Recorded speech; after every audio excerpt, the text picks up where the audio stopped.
السلام عليكم ورحمة الله وبركاته. جرتو أكم جرتن إلمان أرمو كالي في جاري بجراتني.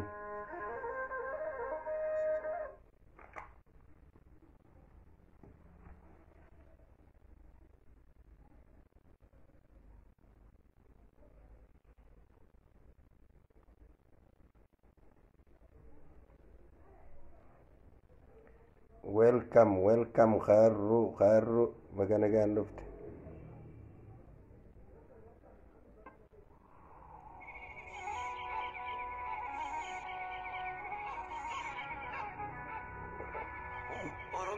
ما أروم ما نفهم من أمو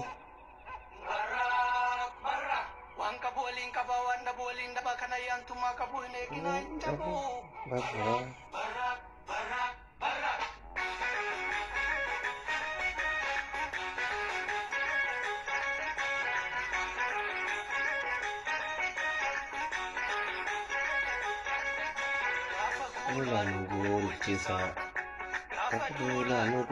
cisa apa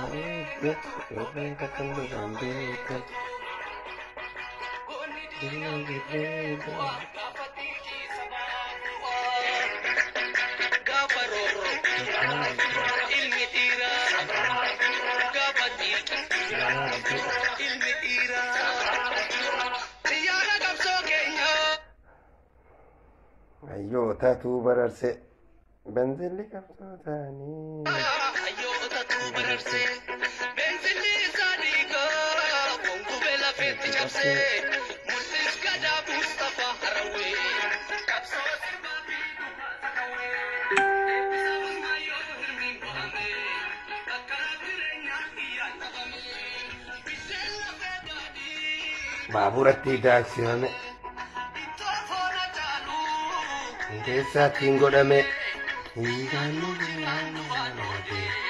mutima banana mapode waleno masina ofitati ale malima wajinkati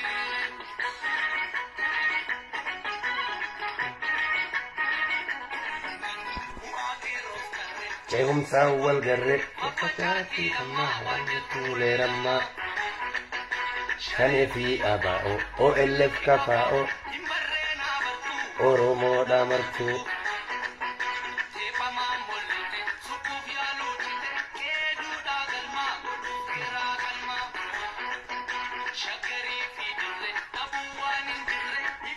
bubultu abibiye numbultu oromi ada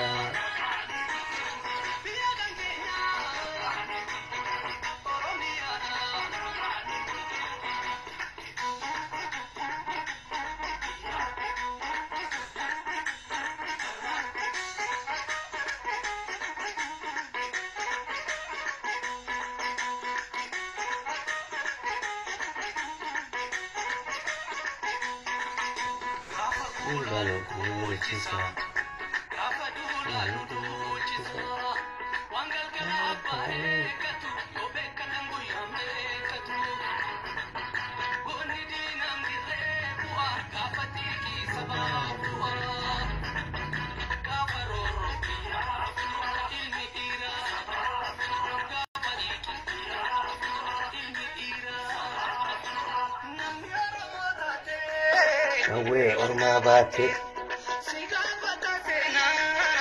sabate warante Mustafa Hussein tayo fimbeki warana bate matanegi kadokka sole akeka kafalo milati da bubeka afanga da benu bisha mataya dabata walilala sabatu reka Jan Oromo manila mabeka maneni dap manatira dega kundagala kumbiya orma kesa walitrika bakre walkesa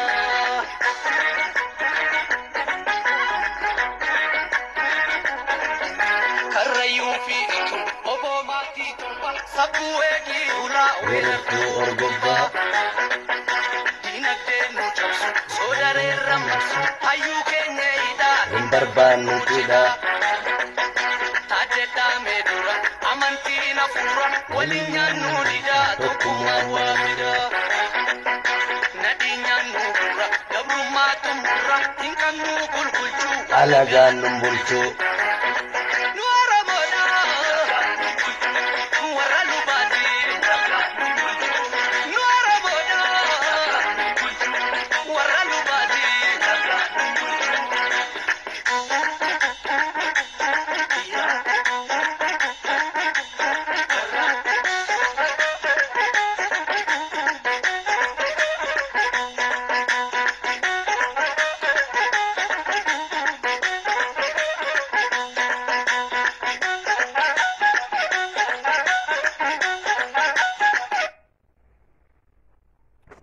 السلام عليكم ورحمة الله وبركاته وبلين جرتو إلمان أورومو خا الدنيا رجرتن هندخو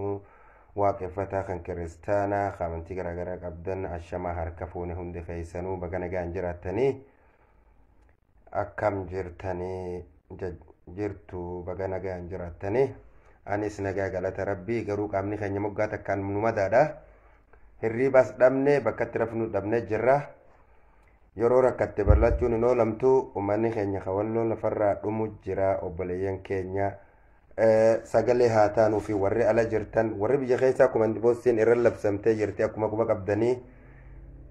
sochii takka godhuu hin danda'anii karaa tokko socho'uu hin danda'anii sagalee haa taanuu fi karaa sooshaal miidiyaatiin karaa gartee hayyoota gurguddaa akkuma TPLF gartee dippiloomaasii sii tolfattee uummata siitiif sagalee ta'a turte sanitti ummanni keenyaas nama beekaa hedduu qabnaa hayyoota hedduu qabnaa sagalee haa taanuu fi ummata keenya kawalloo kadhumaa jiruuf sagalee haa taanuu dirooniin akkuma wayyaanee dha'u jiran san akkuma Tigraay dirooniidhaan dhawaa turan sanitti ummata nagayaa kagartee waa takka quban qabne shanee fi juuntaa deeggartan jechuudhaan dirooniin dhawamaa jiranii lafarraa dhumaa jiranii ummata keenya suniif sagalee haa taanuu waliif haa dirmannuu kanaafin dhufee obboleeyyan kiyya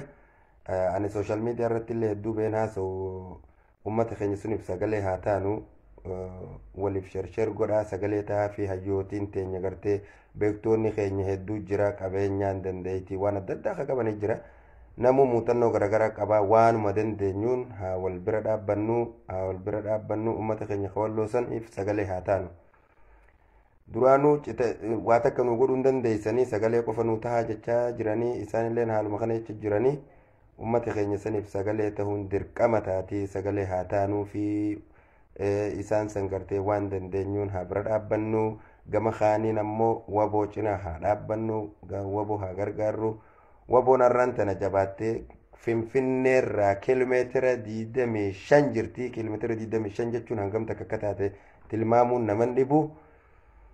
kanaaf mootummaan yeroo ammaa muddamtuu hamaa keessa seenee waan inni haasawaa jirus waan inni poostii godhus waan burjaajiin uummata keessa tuumuuf jirus ni agarraa walumaan agarraa akkuma yeroo gartee uummata TPLF labsii yeroo muddamaa Hayilamaariyaam ramsun yeroo xumura aangoo isaa godhe sun ammallee labsii yeroo muddamaa kuniif san walma fakkaataa akkuma sooshaal miidiyaa irratti isin argaa jirtanitti saniifuu sareen maraatte hanguma maraachaa deemtuun hanguma gara du'aa deemtuun nama ciniinaa deemtii hayyoota keenyallee kan manadhaa jiran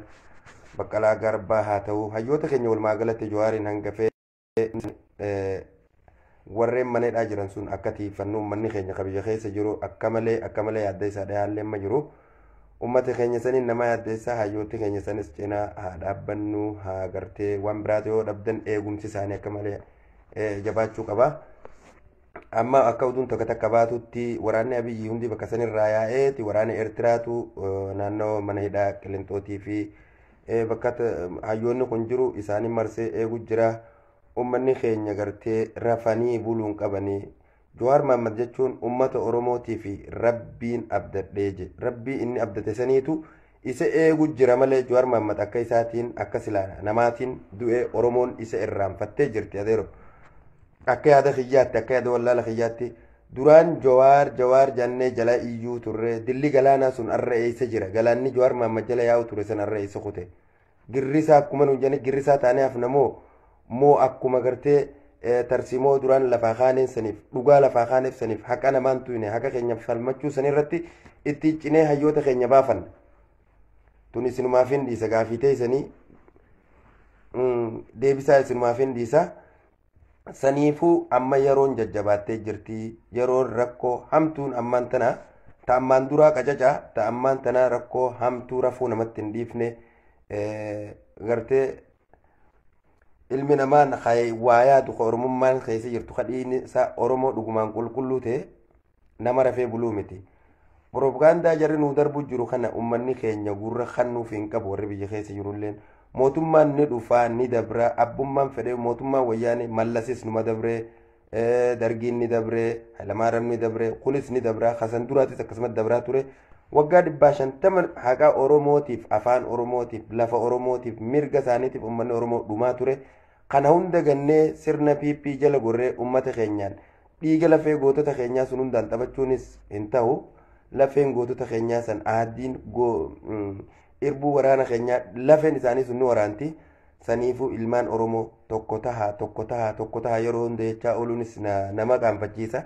Fakkeenya namarraa fudhadhaame biyyuma ollaa keenyaa xiqqishoo san gartee amma tana haaretti ammaan tana dhuftee deebuu jirtu. TDF jettammoo jarri Tigiree kun amma deebi'ee haaretti Finfinnee seenee masaraa qabachuuf qophiidha isaan. Wanni isaan daangeessu hin jiru. Yoo nuti jabaanne immoo abbumaatu if bulcha. Abbumaatu jabaan rabbiilleen jabuma gargaara. Addunyaallee nama jabaa gargaarti. Yoo ati laafte wanni si gargaaruus hin jiru. Saniifuu ummanni keenya jabaatee wal cinaa dhaabbachuu qaba. Dirqamaan beeraa nama guuruun eegaltee jirti. Abbaa ilmaan keessaa fuudhanii haadha boochisaa jiranii akkuma gartanii ilmaan hiyyoomsaa jiranii daa'imman xixiqqaa haadha jalaa guuranii boochisaa jiranii ibiddan naqu jiranii waraana muuxannoo qabu afaan ilmaan kana guguuranii geessan. Waraanni biyyattii hogguu dhumatee waan humna dhabee waan takka waan godhu dhabee ilmaan xixiqqaa gartee waa takka gartee hogguu qawweedha waan baara hedduuta gartee ijoollee amata 12 13 hanga 15 amata 18 gadi. Ilmaan kun eenyu lola kan beekeeti leenjii ji'a takka torbaaniitiin biyyatan cabsee biyyatan waan qabachiisuu danda'a. Saniifuu ummanni keenya ilmaan keessan ibiddatti firraan fixinaa, ilmaan keessan qabadhaa, ilmaan keessan dhoofadhaa, dadhabdan ilmaan keessan karaa waboochi qajeelfadhaa nagaan achi haasanii jiraatanii mana hidhaarraa qaba'u ni jeesan. Ijoollee babbareedduu san tamanii hidhaarraa guuranii ajjeesan ni beeytanii. Akkasuma meeqaan tamka gartee tun arkin sun ka miidiyaan arkee namni viidiyoo irraa mare sun ka mul'ate meeqaan tamka ajjeesanii hallayyat darbaa jiran kumaatama akkasiiti jira. Kumaatama mana hidhaatti unkuramanii jiranii ammallee eega labsiin tun muddamte kumaatamaan namni hidhamaa jira. Namni hiriira isaanii hamma dhiyoota juuntaa balaaleffachuu fi deeggarsa mootummaa jaanii eega namicha Ameerikaa kun dhufe eenyu Bilinken jettan kun. Antoona Bilinken eega biyya seene namni meeqa akka hidhame tilmaamuun naman dhibu. Saniifuu sareen maraatte lakkuma gartee maraattuun waa ciniinaa deemte ciniinsaas hammeessaa deemti. Ofiis eeggachaa mirga keessan eeggachaa mootummaa kufaa jiru kana jala rarraatanii gartee kaan garaan bitamtanii kaan gartee sodaan bitamtanii gabrummaa barabaraa gabrummaa dabartu jecha. Ilmaan keessanis hin nyaachisina. Nama rabbii fi isin abdatellee dagattanii if hin nyaachisina. Warri tokko olola akka itti facaasutti beektaa. Juuntaa amata 27 nu muraa ture maal nu godhaa ture nu ajjeesaa ture amata 27 nu gabroomsaa ture sanii wajji akkamiin waliif firoomtanii qabsoon teenya akkamitti isaanii wajji waliif firoomti. Firummaa qabsoo wanni biraan qabnu. Jarri isaanis nuuf diina kaaniif nuuf diina hundi isaaniitu nuuf diina garuu ummata Tigraay nuti wanni walitti hin qabnu sirna sanii fi nuyi malee sirna san qeeroon fonqolchiteeti 2018 biyya isaanii galchitee jirti. Kuni eega galan booda ummata isaanii keessaa mootummaa isaanii filatanii as deebi'an haa ta'u garuu eega as deebi'anillee mootum difeensiif godhaa turan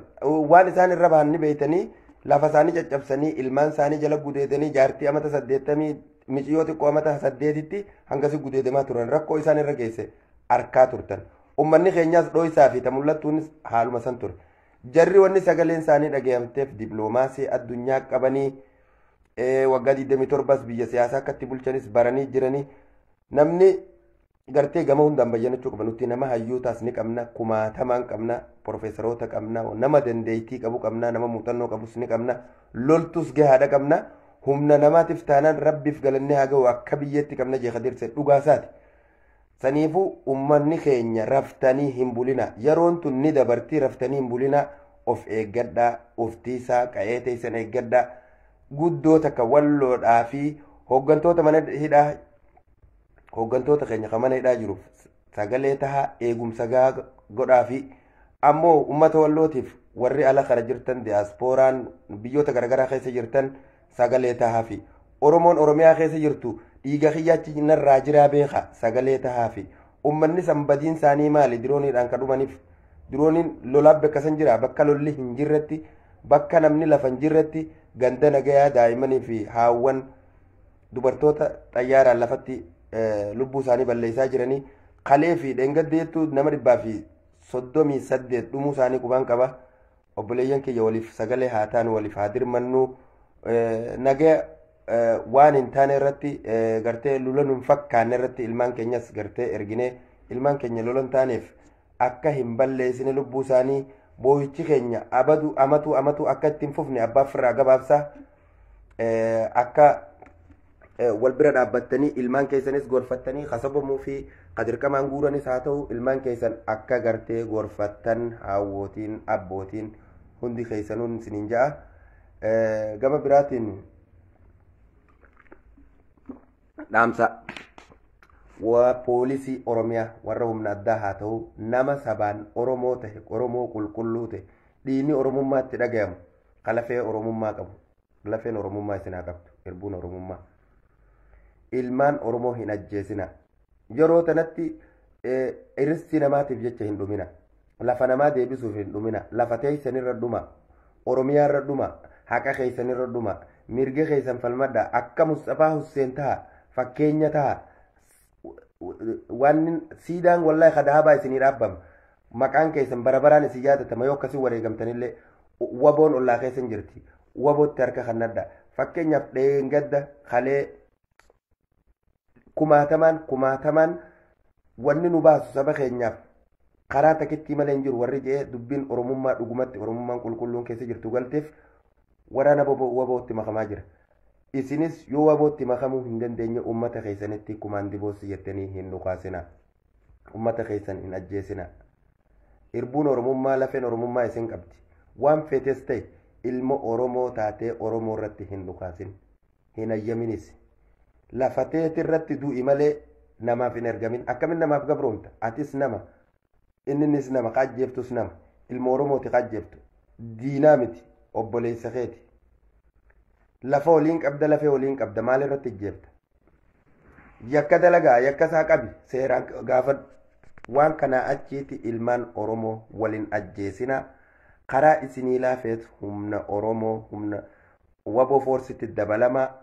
waboo jabeessa cinaa dhaabbadhaa warreen ala kana jirtanis ilmaan oromoo diyaaspooraanis hundinuu biyyoota garagaraa keessa warra jirtan waboo cinaa dhaabbadhaa waboo gargaara humni takkitti nuti qabnu waboo qofa namni biyya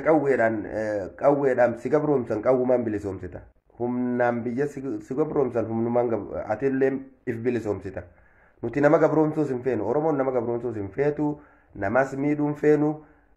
namuu mirga walqixxummaatiin akka jiraatu barbaanna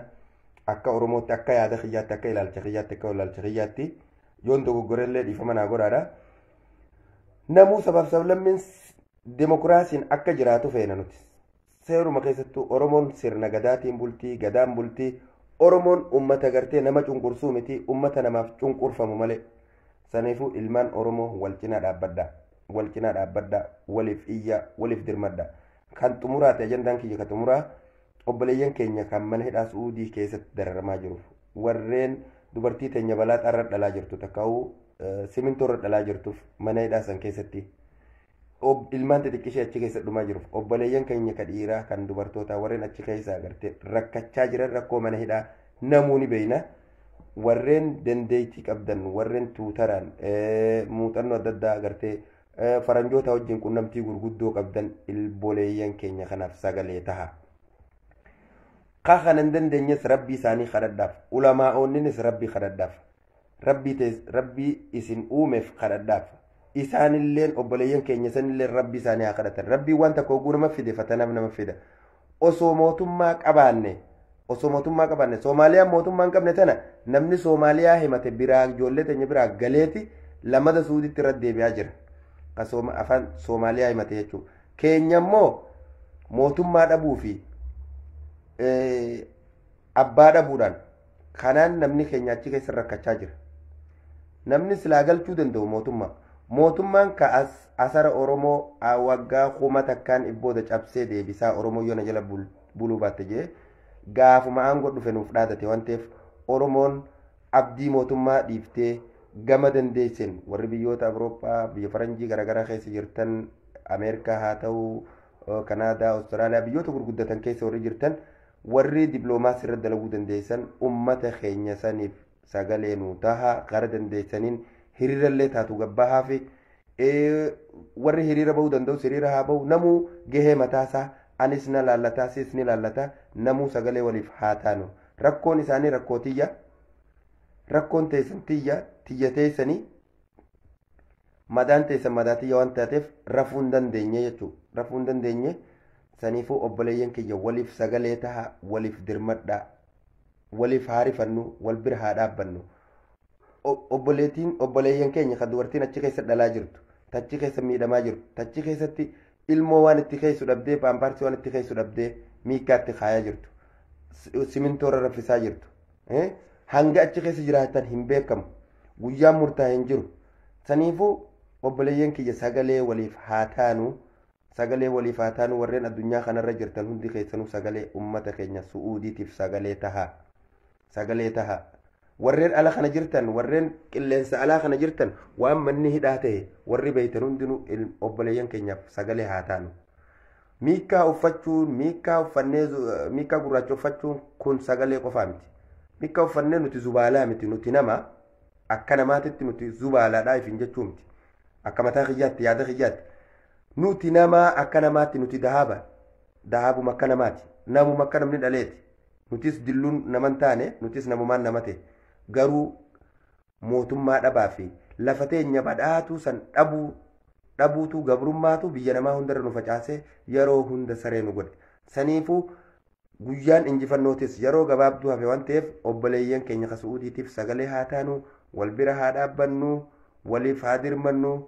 tarmaan isinii dhaammadhaa obboleeyyan keenya assalaamu alaikum warahmatullaahi wabarakaatu nagaan naa bula kan nagaan ooltanis nagaan naaf oola kan nagaan bultanis nagaan naaf bula